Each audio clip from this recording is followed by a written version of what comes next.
in the Reach as the war continues on. Lord Gendry is starting to diminish fairly quickly because he only had 2 companies of men with him. His half-brother, that he's now come to get to know, finally comes up to him with a message from Prince Aegon VI Targaryen and Daenerys, or in this case Queen Daenerys' other nephew from her older brother Prince Rhaegar from long ago. Alright, what are you interrupting me now for? I have a message for you. We need you to recall your forces back. Apparently, the one protecting Prince Aegon VI Targaryen, the Flame Goddess, has a plan to end this once and for all. But we have to be out of the way. Alright. Are you going to be able to hold the line, though, if we fall back? Well, if you don't fall back, and considering you have fewer forces than that of Queen Margaery, you won't make it off the battlefield. Very well, I understand.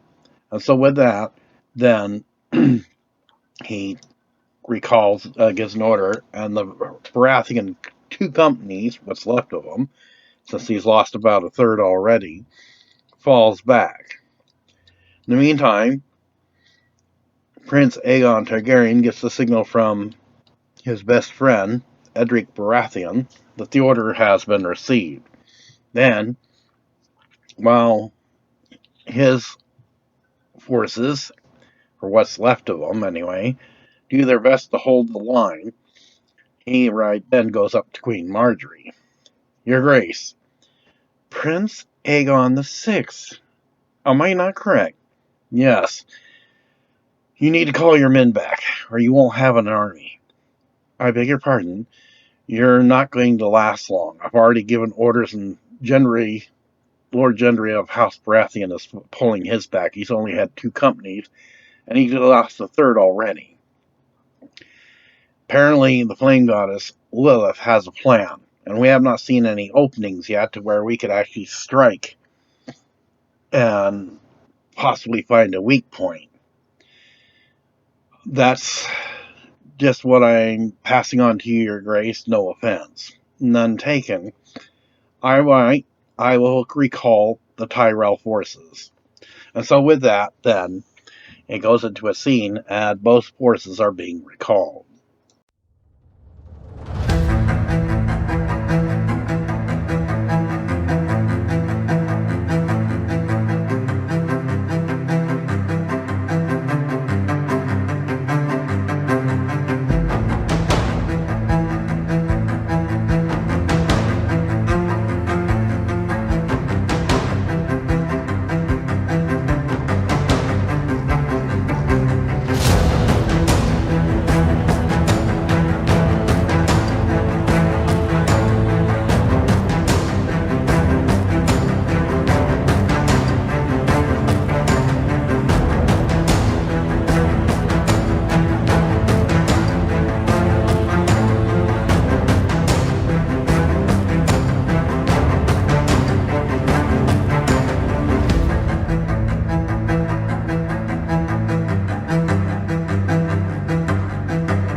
At the point at the end of the scene, the Dark Lord Valdarr, the Vizier, notices that there is two flags fleeing from the front lines. The yellow is a stag, which is House Baratheon, and what small company he has, he's lost a third, and a green one with a yellow flower, which is of House Tyrell. He sees that there is a mass line, a type of blockade, all dressed in black, which is Queen Daenerys' Unsullied warriors. They open a pathway so that they can have safe passage through the blockade line. Oh, what do we have here? Oh, yes. Should we go after them, my lord? No, wait. I see an opportunity. Let them flee. Let them think we are weak. This is where we will trap them, and we will slay them all. Then he looks over towards his sorceress and sees that she is in a battle with Lilith. Ugh, I told her to wait. So she gets herself killed. She's brought it on herself. Oh, he's too eager. She thinks she's going to please me, but what she doesn't realize, underestimating Lilith, a flame goddess, will be her doom. No matter. We've come too close to victory now. Looks over at Prince Aegon VI Targaryen. Yes, hold the line as much as you can, dear prince.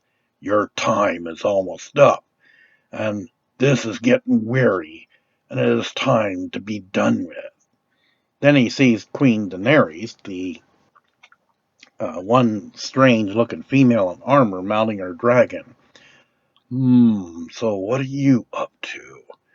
I wonder, do you really have the bravery to come against me, dead Queen Mother of Dragons?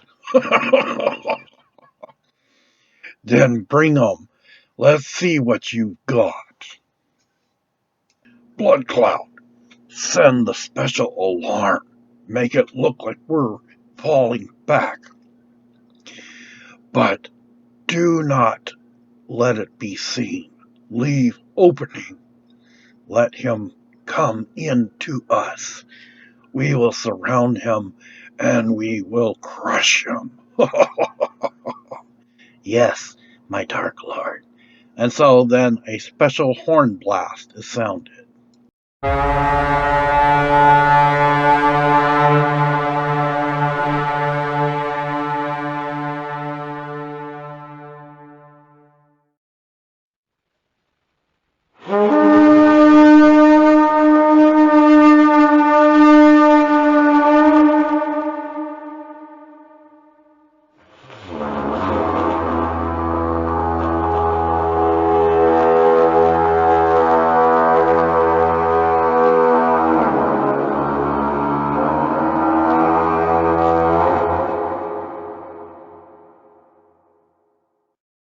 After the horn blast, the Dark Lord finally decides to participate in the fight, but with him being about 12 to 13 feet tall and being superior in strength and armor, as he comes forward, he hacks off arms, legs, and head as if he was harvesting grain from a field, and looks towards Lilith's direction.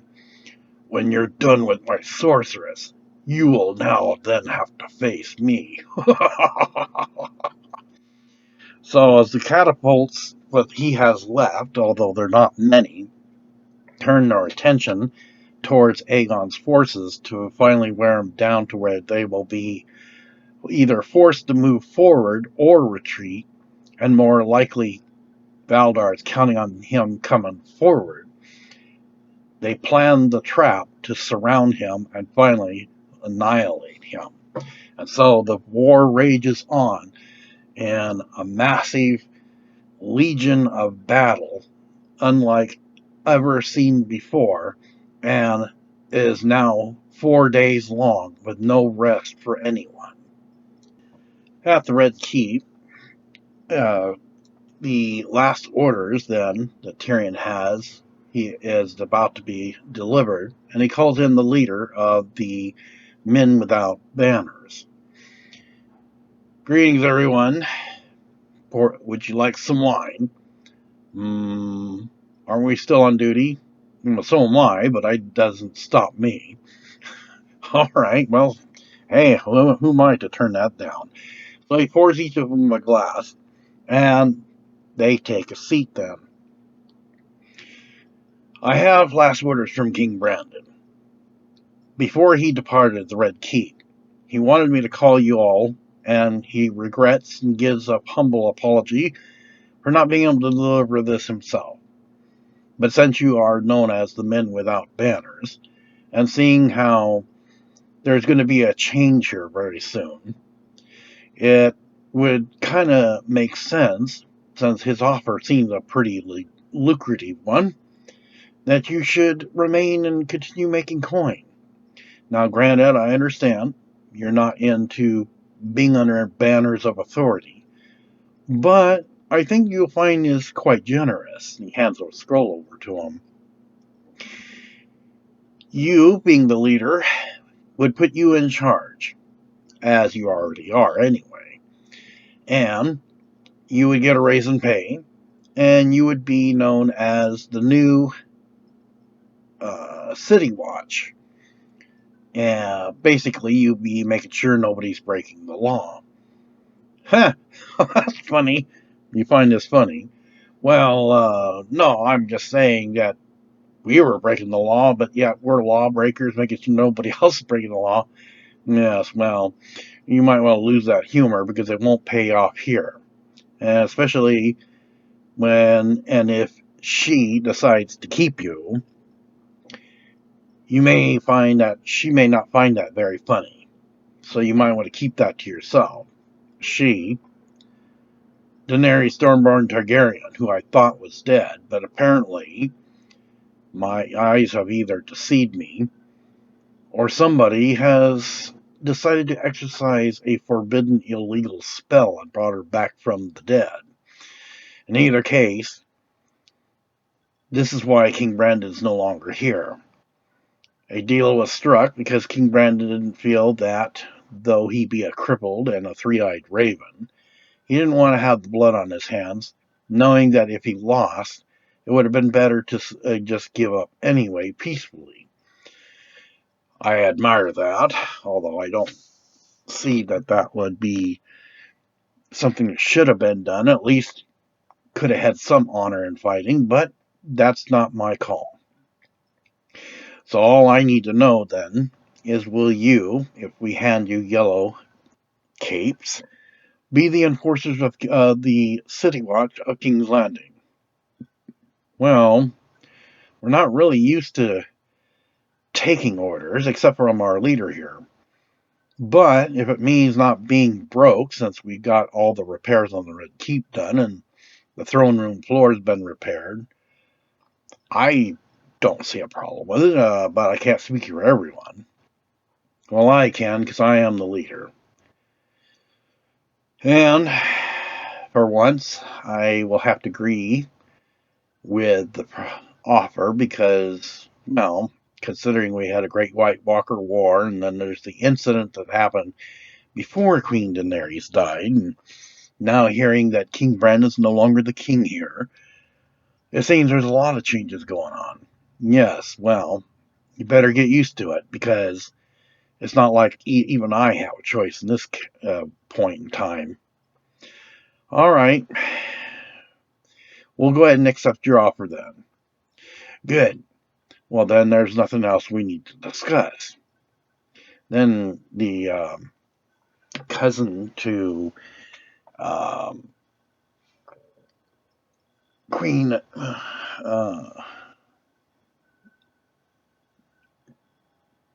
well, it's the Tyrion. I can't seem to remember King Johnson's wife's name, but he recognizes the cousin as he looks at him, and he's looking at the cousin. You got something to report?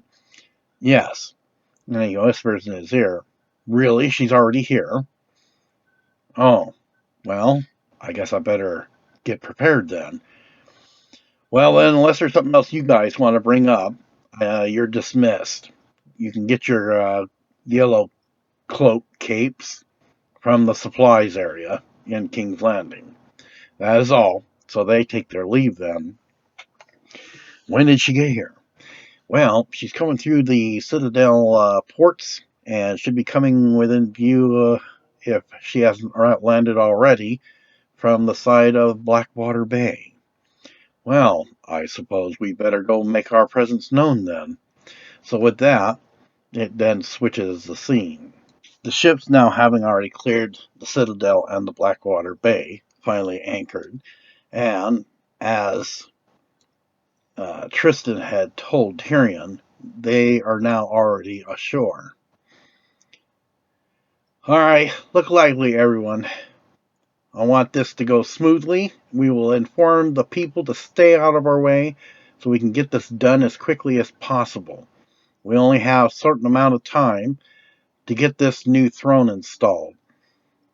And then we can celebrate and kick back and relax later."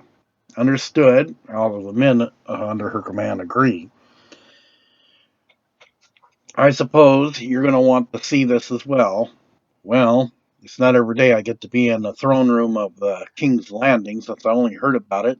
Never laid my eyes on the other throne." "Yes, well, very well then.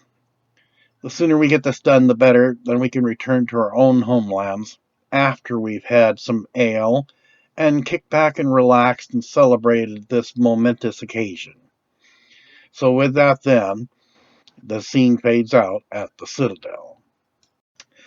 King Brandon, formerly, now just known as the Three-Eyed Raven, being escorted by Lannister forces, Brianna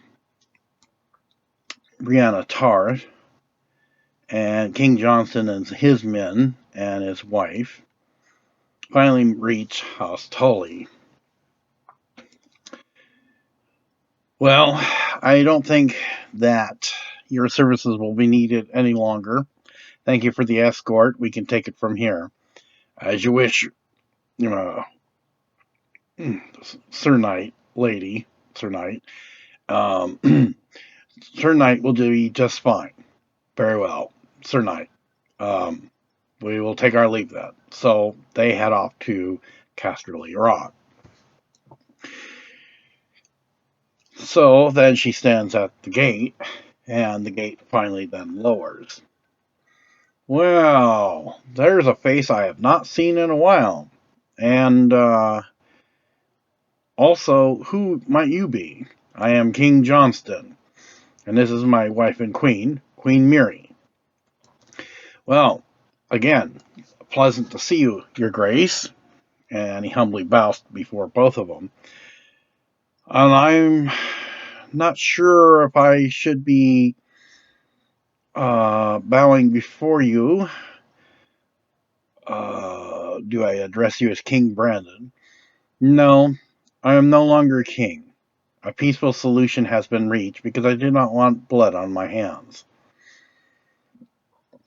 "Well, I think we should have had at least some kind of a battle to at least have dignity and honor rather than just hand the realm of the kingdom over." Of course, Edmure Tully, kind of with a serious look, just looks at her but doesn't say nothing. "Well, everything is fine. We have much to discuss. I see that much destruction here has passed through." "Yes, well, we're still cleaning up the pieces that was left by this so-called Dark Lord Valdarr Vizier, or whatever the hell you want to call him. I sense that the war has gone on for quite some time, but I also sense that there's going to be coming a reckoning, and his time will be short. He may think he has the upper hand and the power and the strength, but there is someone else of great power, and they have special tools that will finally end the war and his attempt to rule this world once and for all. Well, then I shall call you Sir Knight Brandon Stark, or Lord Brandon Stark, if it pleases you. Lord Brandon Stark will be fine. Well, you all are guests. I welcome you, and I look forward to what we all have to discuss. So with that, they then go cross the bridge into the house of Tully. At the Reach, as the war continues on, Prince Aegon VI, fighting alongside Edric Baratheon, his best friend, notice a weak spot forming. Do you see that? Yes, but that's unusual considering they're a legion and we're just almost about to be annihilated or wiped out. Yes, but I wonder, it could be an opportunity for us to divide this legion and maybe finally get the upper hand. Yes, but didn't Lilith say that she already had this plan to take care of the Dark Lord Visir? Yes, but taking care of him is one thing. That's not going to end the Legion. That's true. Then he looks over and sees Lilith and the sorceress fighting. Well, obviously Lilith is going to be kept delayed for a bit, so we might as well take advantage of the opportunity while we can. The first thing we need to do is get House Martell to fall back in the event that we may need them for backup in case the weakness that we see up ahead turns out to be something more sinister. I agree. All right, well, I'm going to go and let the leader of Martell's know to start their fallback proceedings, and then we will see where it goes from there. Very well, so he goes off then and meets up with Diesel Dawn. I think it's time for you to pull your men back. Yes, but won't that leave you weak? Well, we're only as weak as we might appear, but we're not as weak as everybody thinks. We may have lost several men, but there is something forming up ahead.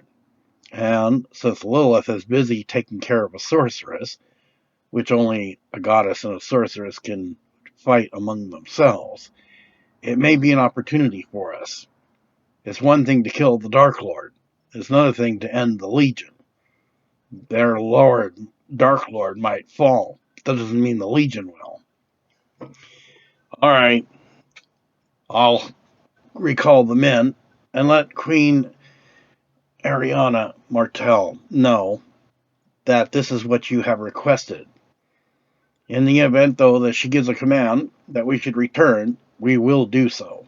That's very well. Good, then. And so we will count on you as backup then.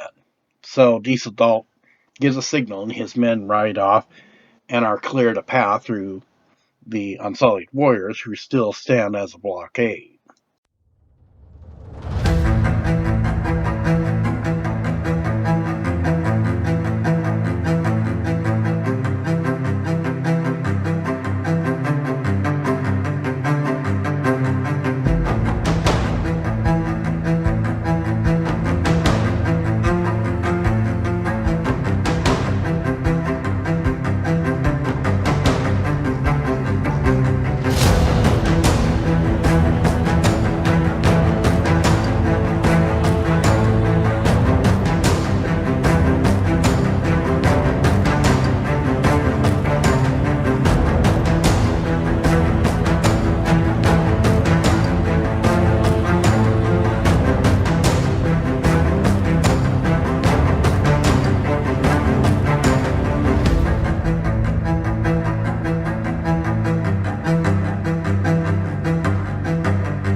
points direction, showing now the Martells are fleeing to the Blood Scout. There it is. Shall I sound the horn to move forward and sweep, overrun Prince Aegon VI, my lord? No. This is the opportunity I've been hoping for. We will give a horn blast to march forward, but leave the opening. Those that leave an opening should take cover.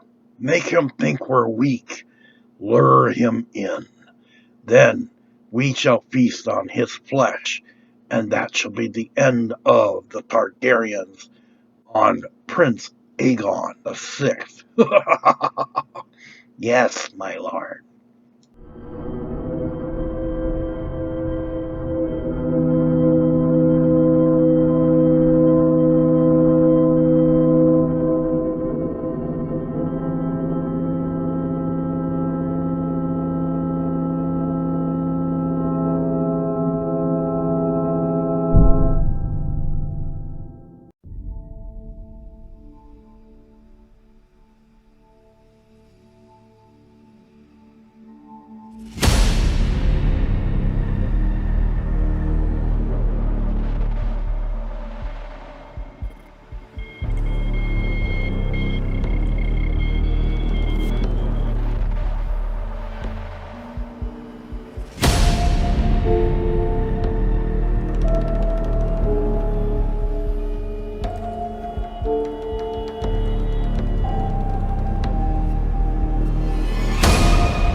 As the Dark Lord Valdarr, Vizier Valdarr, is moving forward with his forces, preparing his trap, and though Aegon is not quite aware of it, he starts regrouping his forces.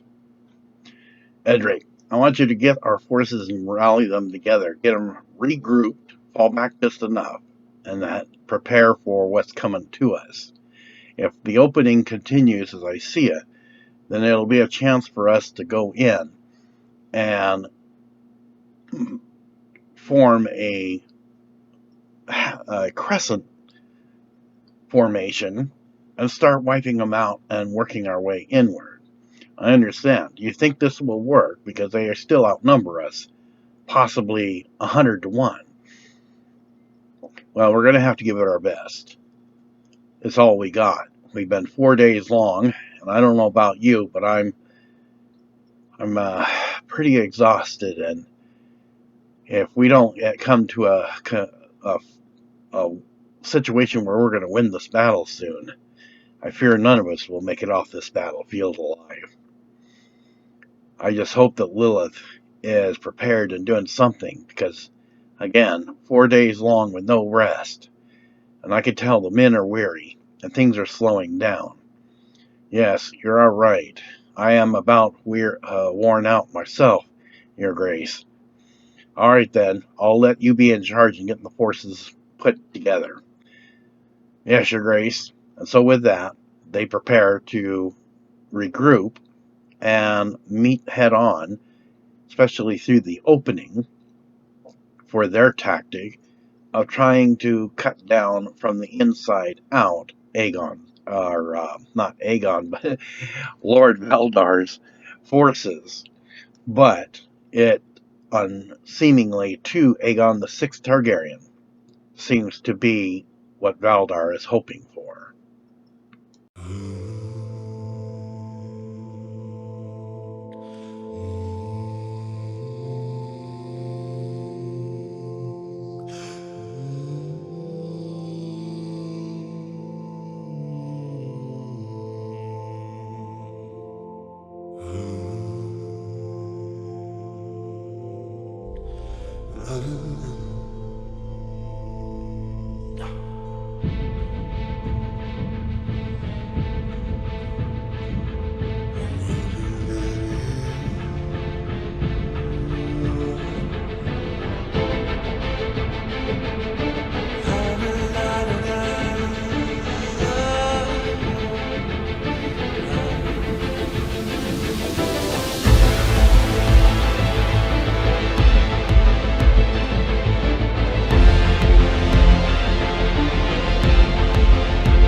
Look at them, trying to come at me with spears. I tell you all, my worthy soldiers of the Legion, fear nothing. We shall mow them down and go through their spears.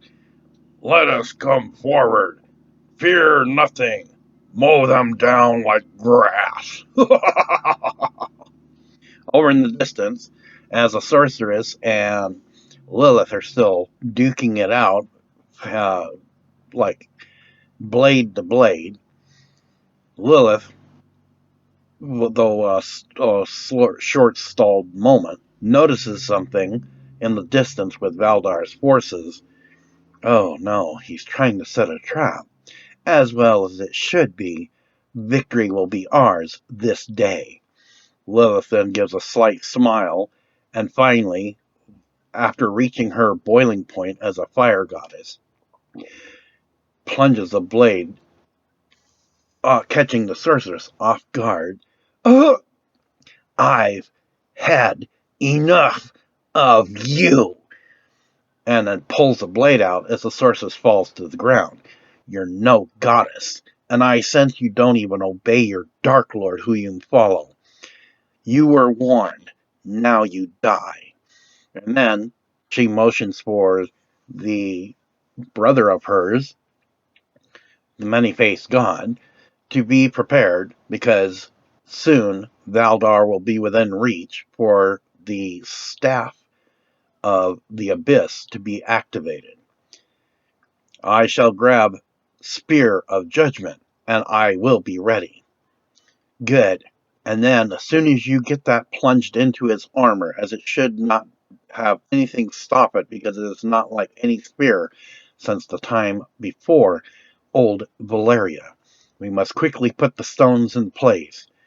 The short stakes with diamond will catch the power from the staff of the abyss and half circle it around him, and thus he will be caught within the power, and it will encircle him and electrocute him like many lightning bolts. This should be the end of him. Yes, and then all will be quiet and we shall rest. So with that, he then grabs the Spear of Judgment, and they stand ready.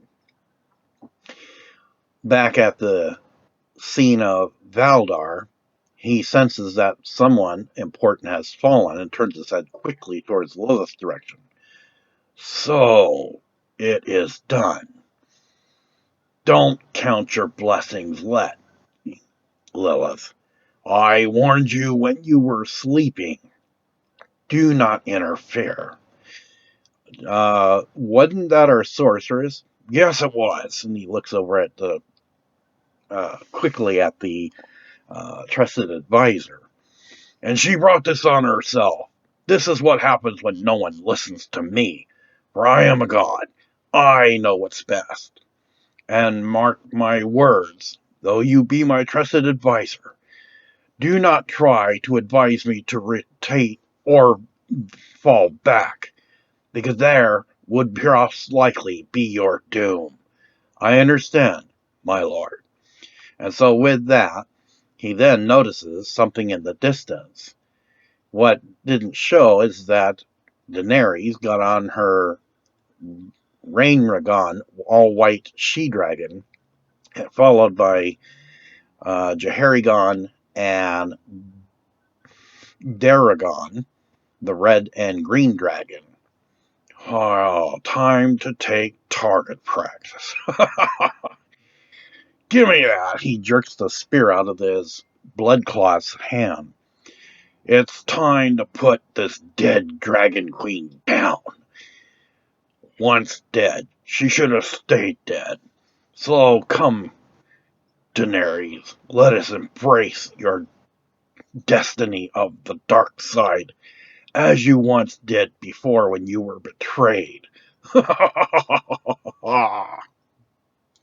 Over in Essos, as they continue writing, being that they have this other Targaryen son of what would be considered Daenerys' uncle, with the forces loaned him by a Valyrian of House Valdarr. They continue to ride through the uh, the deserts of Essos, heading towards the port across the narrow sea. Well, Your Grace, since you are leader of nomadic people, I think this must have been the longest ride you've ever had to go through Essos. Yes, well, usually we only travel within Essos. We've never had to cross the narrow sea before. But as long as we get Arya Stark safely to Westeros, it might lead to good trade for us, and possibly good relations. The one young lady knight kind of looks over at the other guy who's kind of crossing his eyes every now and looking at her. You got a problem? You seem to keep looking my way. No, I just never seen a young lady in armor before. Well, we don't wear anything like clothing such as you, but we do believe in being protected. Well, perhaps you should one day invest in horses that we use. Our horses are the fastest. Why do we need armor? Whatever. Well, I can see this is going to be a long trip. Arya is not exactly impressed with what's going on between them. Yeah, well, I didn't exactly sign up for this anyway. We're supposed to be searching for this missing Prince Viserys. I didn't know we were going to be babysitting. Well, for your information, I am not a baby. I am Arya Stark. So you can keep that comment to yourself. He doesn't say nothing. All right, enough of this. There's the port. As soon as we get there, we all need to get ready to board the ship. Don't worry, I'll take care of everybody's passage. It's the least I can do. And then he looks over towards Arya. And in case I don't get a chance to tell you this, uh, Arya Stark, my lady, as I said, it's very unusual that we have a wolf wandering the desert. Dragons, yes, but this has been a very interesting ride with you. Yes, I could say the least for yourself. Well, I appreciate your escorting us, although I would still feel I was in safe hands with them. Yes, well, I like to do what I was raised to do by my father, my stepfather, and that is to be a gentleman to make sure you get to where you're going safely. I still have a mission that I have to accomplish. So with that, they head down to the port.